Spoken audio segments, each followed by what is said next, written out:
नमस्कार, स्वागत है सभी आंगनबाड़ी सेविका सहायिका बहनों का हमारी आज की सच्ची खबरों में। तो बहनों देखिए, आपको जो दिखाई दे रहा है खाना, ये कितने रुपए तक का हो सकता है आप बताएं। ये दो अलग अलग डिब्बे हैं, ऐसा नहीं कि एक ही डिब्बे हैं, एक ही का खाना। ये दोनों दो लोगों का खाना है। और इसके लिए जो पैसा आता है, अभी जो ट्रेनिंग चल रही है पोषण भी पढ़ाई भी, तो इसके लिए कितना पैसा आता है वो भी हम आदेश दिखाएंगे। और ये खाना कितने तक का होगा या ये आप सभी को कमेंट में अवश्य बताना है, जिससे कि बहनें जागरूक हो चुके हैं और ये सड़े गले खाने को न खाएं।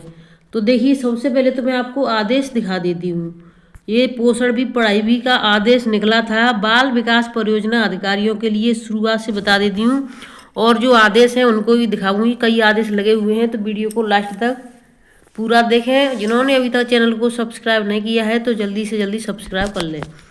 बाल विकास परियोजना अधिकारी प्रशिक्षण कार्यक्रम में कोर्स डायरेक्टर एवं राज्य स्तरीय मास्टर ट्रेनर SLMT के रूप में प्रशिक्षण करेंगे। कोर्स डायरेक्ट मैं यहाँ से छोड़ करके आपको जो खाना है उसके बारे में बताना चाहूँगी, क्योंकि इसमें आदेश और ज़्यादा लगे हुए हैं तो वीडियो थोड़ा लंबा हो जाएगा।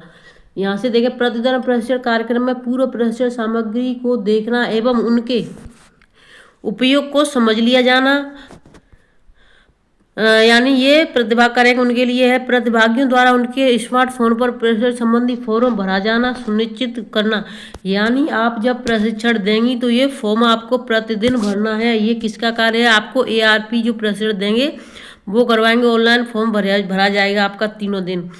सभी संबंधित आंगनबाड़ी कार्यकर्तियों द्वारा तैयार किए गए वार्षिक कार्य प्रणाली के संदर्भ में समुचित सहायता एवं मार्गदर्शन प्रदान करना। बजट संबंधी दिशा निर्देश, महिला एवं बाल विकास मंत्रालय भारत सरकार के पत्रांक संख्या दिनांक 17/1/2023, 13/3/2024 तथा पोषण भी पढ़ाई भी कार्यक्रम हेतु प्रशासनिक एवं वित्तीय अनुमोदन प्रदान किया गया है।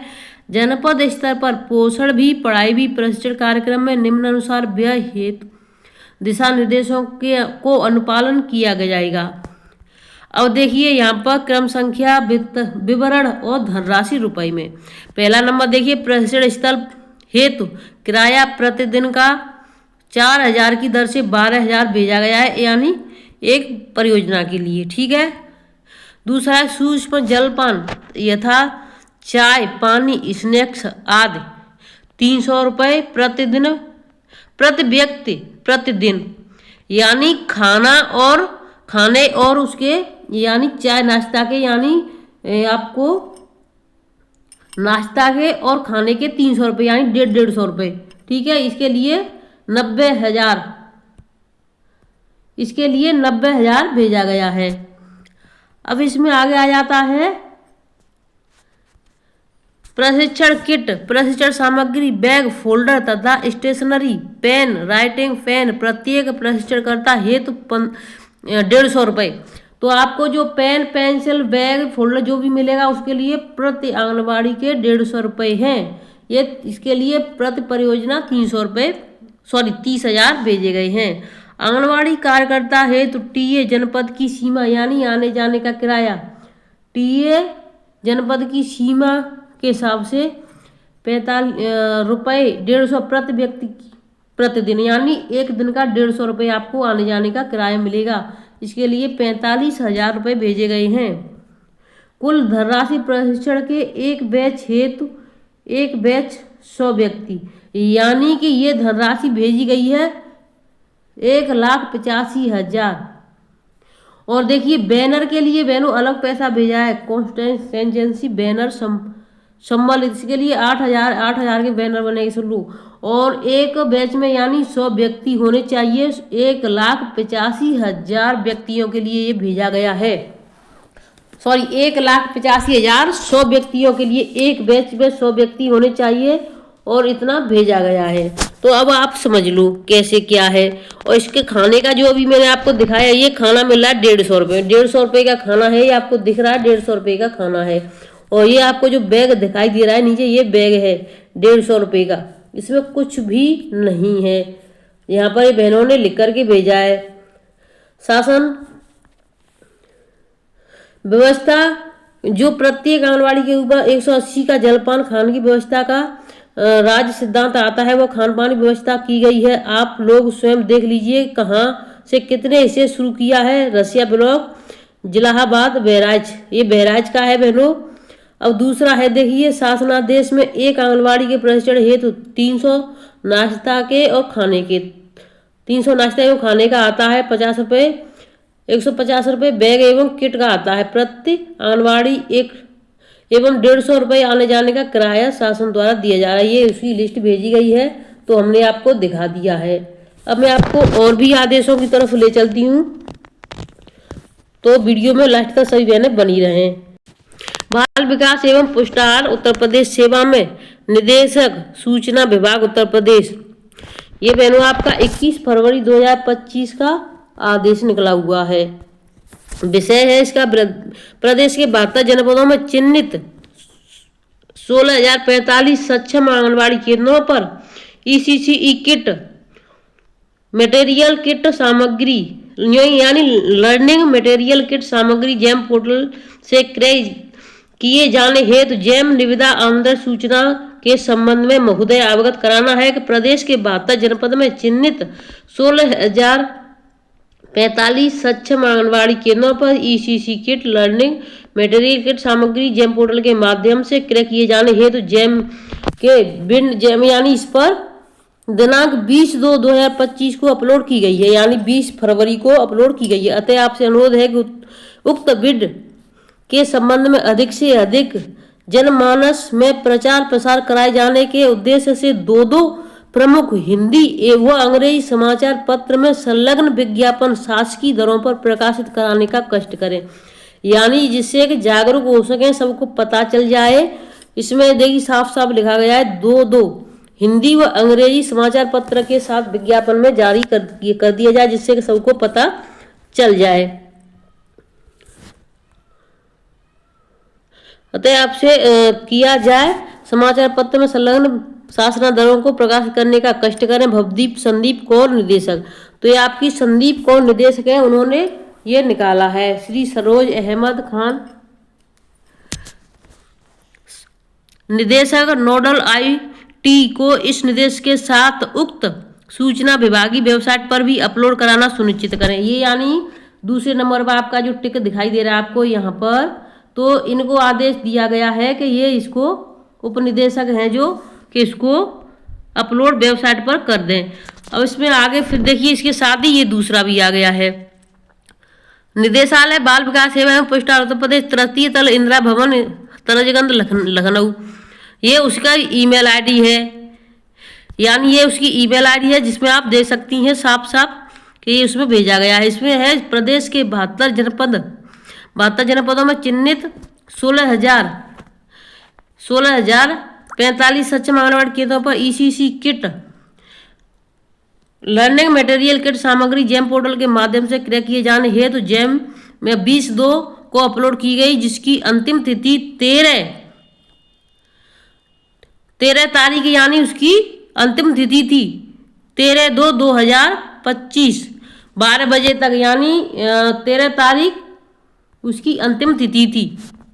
अब इसमें आप समझ सकती हैं कि यानी कि, तो देखिए 13/3/2025 को मध्याह्न 12 बजे तक की है, यानी 13/3, इसमें जो नीचे लिखा हुआ दिखाई दे 13/3/2025 को मध्याह्न 12 बजे तक इसका यानी सीमा तक प्रस्ताव अपलोड कर सकते हैं। यानी इसको निकाला है 2/2 में भेजा था और 13 तारीख तक 13/3/2025 तक इसको 12 बजे तक अपलोड करना सुनिश्चित करें। तो देखिए इन्होंने सुनिश्चित किया या नहीं किया, जो भी है, कहाँ कहाँ पर किट मिल चुकी है बहनों, आप हमें अवश्य इसमें बताएं। दूसरा लेटर है उसको भी आपको हम दिखा देते हैं। इसी तरीके से 3 यानी लेटर निकले हुए हैं। तो देखिए दूसरा लेटर आपका निकला 21 फरवरी 2025 को। बाल विकास सेवा एवं पुष्टाहार उत्तर प्रदेश, निदेशक विभाग सूचना उत्तर प्रदेश, विषय आंगनबाड़ी केंद्रों के उपयोगार्थ निर्धारित मात्रा में शिशु डेस्क तथा इंटरलॉकिंग फॉर्मेट जैम पोर्टल के क्रय किए जाने हेतु जैम निविदा आमंत्रण सूचना के संबंध में महोदय अवगत कराना है कि आंगनबाड़ी केंद्रों के उपयोगार्थ निर्धारित मात्रा में शिशु डेस्क तथा inter learning format GeM portal से क्रय किए जाने हेतु जैम बिड, यानी ये जो आपकी दिखाई दे रही, इस पर ये आपके अंक दिखाई दे रहे, दिनांक 18/2/2025 को अपलोड हुई है, जिसकी अंतिम तिथि 10 मार्च 2025 को अपरांत 5 बजे तक ही उक्त जैम बिड हेतु दिनांक 24 फरवरी 2025 को अपरांत 4 बजे तक निदेशालय बाल विकास एवं पोस्टार उत्तर प्रदेश तृतीय तल इंदिरा भवन हथरजगंज लखनऊ में प्रीफिड मीटिंग निर्धारित है। तो यानी इसको देखिए 10 मार्च को यानी इसको भेजा गया था, 21 फरवरी को, इसको 10 मार्च तक 12 बजे तक इसको करना था। अब इसकी जो दूसरा है उसको भी आपको दिखा देते। तो देखिए एक उस टाइप का निकला है, साथ ही साथ एक इस टाइप का निकाला है। साथ ही साथ आंगनबाड़ी केंद्रों के उपयोगार्थ निर्धारित मात्रा में शिशु डेस्क तथा इंटरलेकिंग फॉर्मेट के लिए जैम पोर्टल में क्रय किए जाने हेतु जैम बिड दिनांक 18/2/2025 को अपलोड हुई, जिसकी अंतिम तिथि 10 मार्च 2025 को उपरांत 5 बजे तक ही है। उक्त जैम बिड दिनांक 24 फरवरी 2025 को उपरांत 4 बजे तक निदेशालय बाल विकास पोस्टार उत्तर प्रदेश तृतीय तल, यानी इसकी डेट जो है लास्ट वो है 18/2/2025 को इसको अपलोड किया गया है। उसकी लास्ट डेट है 10 मार्च। तो इस तरीके से इसकी डेट है जो साथ साथ दी गई हैं। अब देखिए तीसरा है उसकी जो ये जो निकाला है, ये निकाला है 5 मार्च को। ये कितने को निकला है? 5 मार्च को। अब इसमें ये क्या है देखिए, विषय आंगनबाड़ी केंद्रों के उपयोगार्थ निर्धारित मात्रा में शिशु डेस्क तथा इंटरलॉकिंग फॉर्म जैम पोर्टल में क्रय किए जाने हेतु जैम निविदा आमंत्रण सूचना के संबंध में महोदय अवगत कराना है कि आंगनबाड़ी केंद्रों का उपयोगार्थ निर्धारित मात्रा में शिशु डेस्क तथा इंटरलॉकिंग फॉर्मेट जैम पोर्टल के क्रय किए जाने हेतु 28/2/2025 को अपलोड हुई है, जिसकी अंतिम तिथि 15 मार्च। तो बहनों देखिए 15 मार्च भी निकल चुकी है। ये 28/2 को अपलोड की गई है, 15 मार्च इसकी लास्ट डेट है। आज आपकी हो चुकी है 19 मार्च 2025। तो 15 मार्च तक 1 बजे तक इसको करना था, अपलोड भेजना था। अब देखिए कितनों को ये मिल चुकी है, जिसकी यानी वहां पर भेज दी गई है कि इनको मिल गई है या नहीं है। अतः आपसे अनुरोध है कि बिड के संबंध में अधिक से अधिक जनमानस में प्रचार प्रसार कराए जाने के उद्देश्य से 2 प्रमुख हिंदी व अंग्रेजी समाचार पत्र में संलग्न विज्ञापन शासकीय दरों पर प्रकाशित कराने का कष्ट करें। भवदीय संदीप कौर निदेशक। तो ये सभी जो निकले हैं, संदीप कौर आपकी जो निदेशक हैं लखनऊ से, तो उन्होंने निकाला है निदेशालय से। अब देखिए इनका जो यानी जैसे एक के साथ दूसरा होता है उसी तरीके से इनका ये भी है। तो इसमें भी वही दिखाया गया है अपलोड करने का कि 15 मार्च लास्ट डेट है 1 बजे तक। अब देखिए मैं आपको एक और जो आदेश दिखाने जा रही हूँ, बहुत ही जबरदस्त है बहनों। तो वीडियो को लास्ट तक देखें, पूरा वीडियो देखें। और जिन्होंने अभी तक चैनल को सब्सक्राइब नहीं किया है तो चैनल को सब्सक्राइब अवश्य कर लें। अधिकारी नहीं सुन रहे हैं तो बेझिझक डायल करें 1076 सीएम योगी आदित्यनाथ, उन्होंने ये कहा है। यानी अधिकारी आपकी अगर नहीं सुन रहे हैं तो ये नंबर आप बेझिझक डायल कर सकती हैं। लखनऊ मुख्यमंत्री योगी आदित्यनाथ का कहना है कि यदि उत्तर प्रदेश के किसी भी नागरिक को अगर कोई भी अधिकारी शिकायत नहीं सुनता है या उक्त अधिकारी के पास की गई शिकायत का समाधान नहीं करता है तो कोई भी व्यक्ति बेझिझक मुख्यमंत्री हेल्पलाइन नंबर 1076 डायल कर सकता है। सीएम हेल्पलाइन द्वारा आपकी समस्या या शिकायत का समाधान करवा दिया जाएगा। सीएम योगी ने कहा 1076 पर आने वाली शिकायतों के आधार पर ही वहां फील्ड में तैनात अधिकारियों के प्रदर्शन का आकलन किया जाएगा। चाहे कोई थानाध्यक्ष हो, तहसीलदार हो या कोई भी अधिकारी हो, अगर जनता उसके काम से संतुष्ट नहीं है तो उसके खिलाफ कार्रवाई की जाएगी। सीएम योगी ने मुख्यमंत्री हेल्पलाइन नंबर 1076 के अधिकाधिक प्रयोग के लिए जनता को जागरूक करने में भी निर्देश दिया। जनता की शिकायतों का निस्तारण जिला स्तर पर कराने के लिए प्रदेश के प्रदेश के सभी जिलों के जिलाधिकारी, तहसील स्तर पर तहसीलदारों, एसपी और थानाध्यक्षों की जवाबदेही तय होगी। इसी के साथ साथ जिला स्तरीय और थाना स्तर पर निस्तारण की गई जन शिकायतों के आधार पर रेटिंग की जाएगी, जिससे कि ये भी पता चलता रहे कि किस जिले में कितनी शिकायतें आई हैं और कितनी शिकायतों का निस्तारण किया जा चुका है। सीएम योगी का कहना है कि सरकार सभी विभागों से भ्रष्टाचार खत्म करने के लिए पारदर्शी नीति अपना रही है। अधिकतर विभागों के कार्यों को ऑनलाइन कर दिया गया है तथा कानून व्यवस्था को भी दिन प्रतिदिन सुदृढ़ बनाया जा रहा है। तो वीडियो को मैं यहीं पर रखती हूँ, फिर मिलती हूँ आपसे नई अपडेट के साथ। और आपका जो जहाँ भी यानी ऑनलाइन यानी पोषण भी पढ़ाई भी की ट्रेनिंग चल रही है, तो बहनों 3 दिन में अपना ऑनलाइन फॉर्म अवश्य भरें, जिसकी लिंक वहाँ पर अधिकारी, CDPO, सुपरवाइजर जो भी ट्रेनिंग ले रहे हैं आपकी वो देंगे। नहीं तो आपकी यानी ट्रेनिंग भी हो जाएगी और आपकी मान्य भी नहीं होगी। धन्यवाद।